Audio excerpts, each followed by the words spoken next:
जय श्री शेतकरी मित्रो, प्रश्न तुमचे उत्तर आमचे या सत्रामध्ये आपलं स्वागत आहे।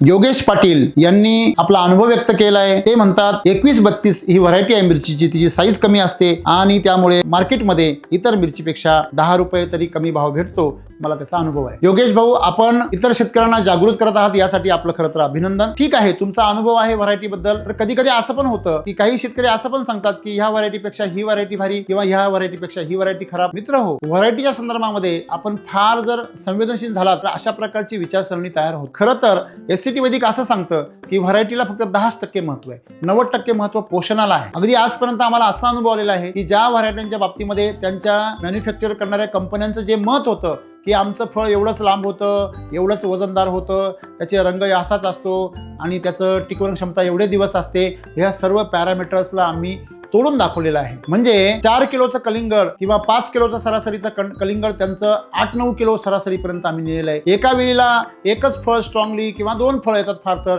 एका वेळेला आम्ही 3-3 फळं अगदी स्ट्रॉंगली पिकून शेतकऱ्यांना दाखवलेले। आपण एक लक्षात ठेवलं पाहिजे की आपण जर भरगतचं पोषण दिलं एससीटी वैदिकचं, आपण जर त्याला बेसल डोस दिले तर आपण ते कुठल्याही व्हरायटीचे जे ड्रॉबॅक्स आहेत त्याचे सगळे ड्रॉबॅक्स आपण तुमचे दूर करून तुम्हाला त्याचं जास्तीत जास्त बेनिफिट मिळू शकतं। आपण जरूर तुम्हाला चांगल्या उत्पादन देणाऱ्या व्हरायट्यांचं शिफारस करावी, त्या वापर कराव्या, परंतु आपण फोकस जो आहे तो पूर्णपणे एससीटी वैदिकच्या किंवा मातीच्या पोषणाकडे दिला पाहिजे। तुम्ही जर ही व्हरायटी लावली आहे म्हणून ती सगळं पूर्ण करेल असं म्हटलात तर ते चुकीचं ठरेल। बघा, ट्रॅक्टरपेक्षा जेसीबी जास्त काम करतो बरोबर आहे, पण त्याला ड्रायव्हर बी हुशार लागतो आणि त्याला डिझेल बी जास्त लागतं, हे आपण नेहमी लक्षात ठेवलं पाहिजे। तुम्हाला कुठल्याही चांगल्या व्हरायटीकडून भरपूर उत्पन्न मिळेल, पण आपण तेवढं पोषण देण्याची तयारी ठेवा। धन्यवाद।